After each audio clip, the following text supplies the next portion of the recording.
Raise your hand if you love the ocean. Now keep your hand up if you've ever seen trash in the ocean or beaches. It's sad, right? Our beautiful oceans are getting harmed by pollution, climate change, and the destruction of important plants like mangroves. But here's the question, what can you do about it? Here's the story of how I found an answer and how you can too. As a kid, I always loved the ocean. But as I grew up, I heard rumors that worried me. Coral reefs are getting destroyed. Fishes are disappearing. Floods and waves are getting worse. Mangrove forests are getting chopped down. I wanted to help, but I didn't know how. I mean, I'm not an adult or a genius either. Until I heard about this program. It's called Leap Experience. It helps kids like me become change makers and make the world a better place for all of us.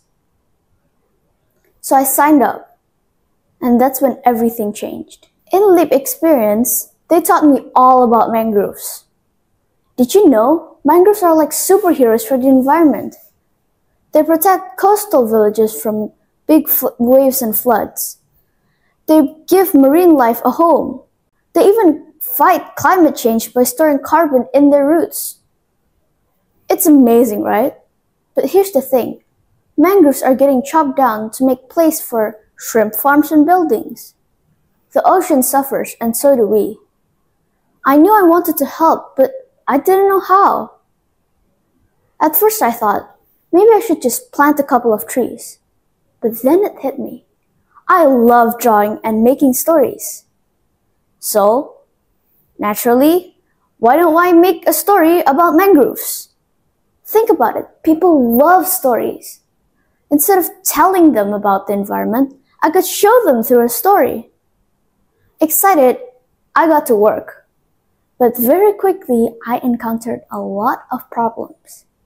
Schoolwork, homework, and tests took a lot of my time. Other activities. I had a bunch of courses to attend. Time management. I struggled to balance everything together. There were days when I felt like giving up. But then I remembered. Big changes don't happen overnight. I knew even if I only worked on it little by little, small steps will count on the long run. So I kept going. Until finally, I finished my story. This is some of the characters that I made. This is Kino. He's the main character of the story. That's Nakaya. That's Yuka, and that's Marco. I got the inspiration from a lot of places, but most of it came from my sister. The best part is, you don't even need to be an expert to help the environment. You don't need to be a scientist, you don't need to be a genius, you don't even need to be an adult. All you need is something you like and a little bit of determination. You like singing? Make a song about the environment. You like sports? Arrange a fun run to raise awareness. You like games? Design one to tell people about the environment. Even a simple hobby can create a big difference to the world. Now I want to ask you, what is your hobby and what can you do to change the world? Because if we all do something, even something small, we will create a big difference. I am Agnes, part of Little Heroes Guardian of Tomorrow. Goodbye!